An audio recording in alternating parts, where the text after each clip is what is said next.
TT.com car, and also Tommy's Tattoo Supplies, Jason Lafayette. Right Images Signs brings us to 23 from Ellington, Connecticut for Vince Gambacorta. This driver has a podium this year in car number 68 in the Demgen electrical contractor's car. The driver is Greg Damone. From Stratton, Vermont, the pride of Stratton, car number 20, Trace Buyer with car number 20. And then it will be car number 31, a driver who came to us from Thompson Speedway, from Hopkinton, Mass, in the Bendiac Motorsports car, Nick Bendiac. 14 starter in the field from Plainville, Connecticut.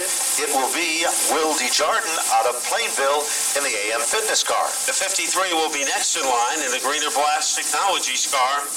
It is Paul Borden, also Samantha Anderson in the 89, Michael Byer in the 29, and Devin Pitcher in car number 26. Doesn't take long at all for Chuck Harrison to step on the gas, but there's side-by-side racing that follows. And already, Megan Fuller out of Auburn, Mass. The Deuce is Wild, car number 2. White automobile is making some noise on the inside. Trying to follow Brandon Michael, the crafty veteran, to the front of the class. Right now, Megan is trying to jackhammer her way underneath the 33 of Richard Ceriello. We have a battle for the lead. The scoot for the loot.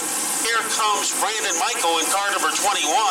They rabble-rouse their way in between the corners, and it will be Brandon Michael who will take over the lead. There's no question about it. He takes over the lead, and once he's there, he is gone. But Megan Fuller makes some noise in second. All of a sudden, trouble now.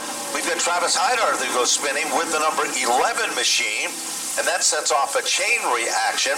Involved is Gambacorta up there, but the car that looks like it suffered the most of the damage don't realize the competitors are not allowed, in an interest to save money, they're not allowed to just put brand new tires on every time they go racing. So there's a strategy of using your tires 1 week and getting a second week out, and then making sure you align it so when the big buck races come up for grabs, you have brand new fresh rubber, and it'll make all the difference in the world. You can come fully loaded.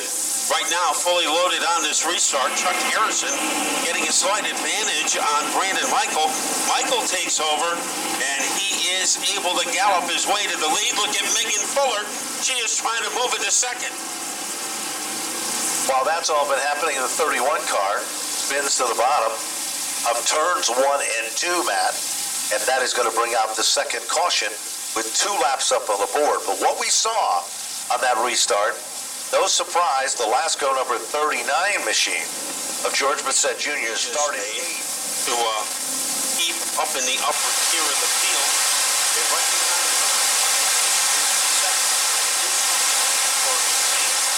it certainly is, and of course we haven't seen the gold worker magic had come up through traffic. Now last week we saw her in the beginning of the event get in a jingle, ended up going to the back, and then she came to the front like the old story, like the skill of a surgeon. She cut her way from position to position and ended up finishing on the podium as well. So there's a lot of great stories as they rumble off turn number 4, green, green, green, and we are racing, and Brandon Michael looks like the big dog at the front of the class.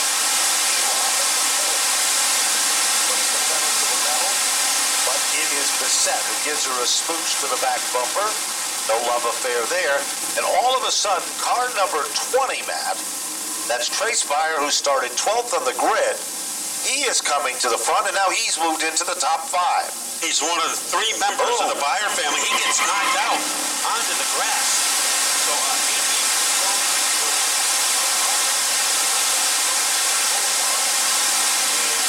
still under green, and Buyer is able to exit the grass, so a good job by Trace Buyer. We stay under green, and Brandon Michael will stay into the lead. Certainly will, and Chuck Harrison's car was the car that made contact and had some smoke here for a while.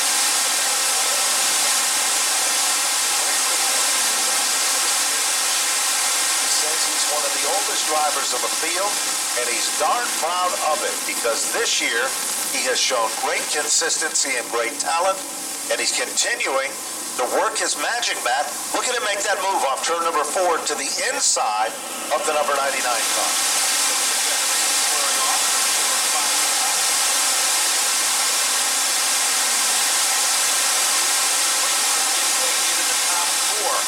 battle for second and third. Megan Fuller trying to use that slower car as an ally. So we'll see if she can use that number 20 as a pick. But George Bissett is all over her. Great job. Well, we realized that 6 of the 20 laps are down. And we've talked about it so many times that around lap number 10 is where everybody seems to really start to come to life. Brandon Michael doesn't know the definition of that. He's been a go-getter from the very start of this event. And Megan Fuller, out of Auburn, Massachusetts, still setting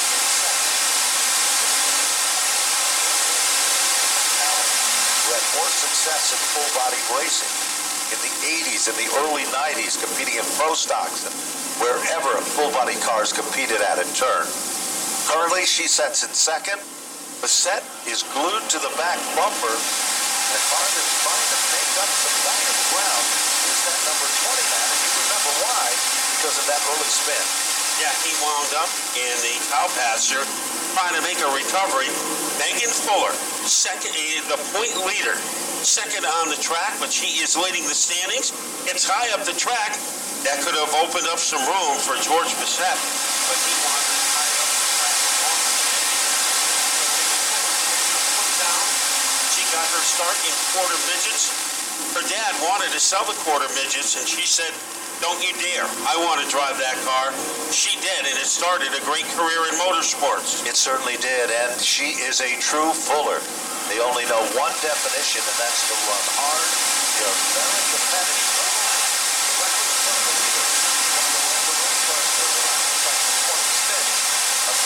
Out of Bristol, Connecticut.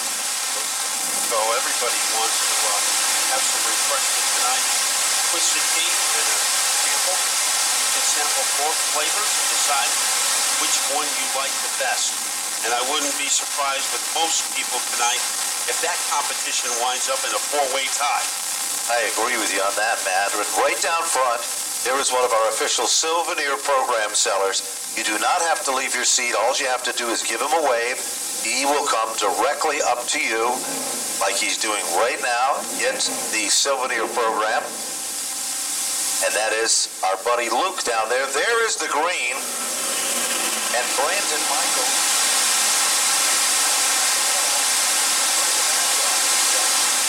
Once he got a taste of success last week and visited the podium, he was ecstatic. He was literally bouncing in victory lane. And now Megan is not giving up in the outside lane. They come off the turn, closer than most people park. But Megan Fuller,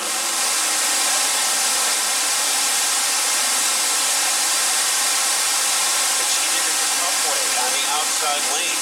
But now trying to pound his way underneath the 2-car is Bissett. Vince Campocorda, remember, he got involved in one of those early altercations. He's made a pretty swift recovery as he is challenging Greg DeMone for the number 25.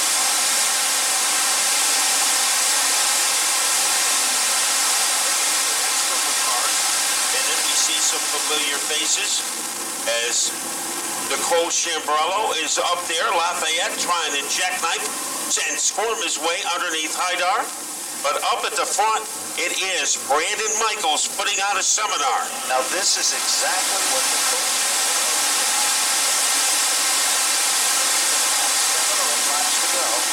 she started picking them off one at a time. The senior players, the member of AARP, Des Moines and Campocorda, are up into the top 5, running 4th and the 5th spot. Remember, they were involved in a little bit of a jingle earlier, but you wouldn't know it as the clock is ticking and time is starting to run out. Star of the show. But look at Chambrello continuing to apply the pressure of Jason Lafayette. Yeah, she is almost crazy glued to the back bumper of the 21 car. It's good to watch the Geritol generation in action. Greg DeMone and Vince Campocorda. For Brandon Michael, he could almost have a sleeping bag in the cockpit of that car.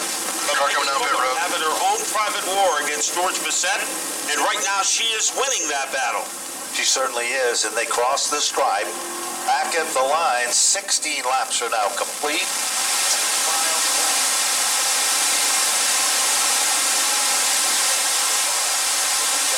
Another spin. Another rookie driver spun off turn number 4, and that brings out the caution, and that could change the entire complexion of this. The program is the best thing to have signed because every driver has his own space in there. So you can get it autographed, and that could also be your vehicle to win a great prize tonight in our lucky number. Double file restart. Megan Fuller, the last time she was extremely hard-nosed on that outside, and Bissett tried everything except blindfold her to get underneath her, and there was nothing he could do. So this restart could decide the race with 4 to go. Brandon Michael on the inside. He has been pretty good on all these restarts so far. Let's see if Megan Fuller can give him something to worry about. They come off the turn, picture-perfect restart. Brandon Michael has just enough giddy up, but Megan Fuller continues to dig deep. Gambacorta goes spinning. Like atop, the Chambrello in the middle of it. And there is literally 6 cars entangled together in all different directions. While you're down there, you can get the autographs of your favorite drivers as well. And my good buddy John Gates is down at pit road. John, you're getting a workout, and it's early tonight. Yeah, it's been a rough and tumble one here, Ben. I got Chuck Harrison here in the number 99 machine, and Chuck, the 99 led early, looked good early. What took you out? Oh, these guys are just fast, John. I mean, and then in front of me, I don't know what happened in front of me on that restart. It looked like the 11 was getting into the 21. I tried to stay off him. I got pounded from behind about 4 times, and there was nothing I could do. And everybody listen to my podcast. It's called Tight In, Loose Out. It's on SoundCloud and iTunes. I'll tell you all about it next Tuesday. Chuck Harrison, driver of the number 99, back up to the tower. What a perfect plug that was. And I was going to say that. Wasn't that perfect? So check it out. It's so many of the teams and the competitors are going out of their way. And again, we remind you, right now is a perfect time. It's not too late. Tweet, text, send out a message on Facebook. Invite somebody to the races. Still a lot left in tonight's program. Right now, sending a message to the rest of the field. Brandon Michael trying to get away from Megan Fuller. Right behind him is George Bissett. The top 3 cars could fit in a Dixie Cup as they bounce off the 4th corner. Extending his lead is Brandon Michael. And now here comes Bissett. He's trying to yank second away from Megan Fuller. While all that's been happening, Des Moines has moved into the 4th spot. And who's there with him is Travis Hydar, who was involved in a jingle at the start of the event. He's been kicked around like a volleyball in a field. Unbelievable, but car number 11 is coming back to the front of the class. Side-by-side racing for the runner-up spot. As they rumble back to the line, by inches, it was Megan Fuller, but Bissett is making her work for it in the upper lane. Less than 2 laps to go. Megan Fuller has done an outstanding job in the outside lane. Bissett trying to tucker her out. One of the feel-good stories of this race, Travis Hydar. Remember, that car was in the middle of mayhem. It is back into 5th one more time around, and it's been a smooth ride all night long for Brandon Michael. The story is a battle for second. Bissett shakes off Megan Fuller in the 11th hour. Megan still trying to hold on to be on the podium. Des Moines moves to the inside. Here comes Travis Hydar. He swaps a little paint. Off turn number 4. They both go up the hill. They're sideways. They cling and they clang. Hard pounds the wall. Greg DeMone. At the finish line, it will be Brandon Michael to take down the victory. And finishing in the runner-up spot is Bissett. Rounding out the top 3, great run for Megan Fuller. Unofficially in the 4th spot, Travis Hydar. Unofficially in 5th, Nicole Chambrello. Gambacorta unofficially in 6th. And that's as far back as we'll go at this particular point. And not finishing was Greg DeMone in car number 68, as that car was plastered against the turn 4 wall as he pancaked that wall with great intensity. So hopefully he is okay. Not the way to end the race for him, but certainly for Brandon Michael, he has hunted this win all season long. He's had car trouble. He's had bad luck at end of races, but tonight he puts everything together.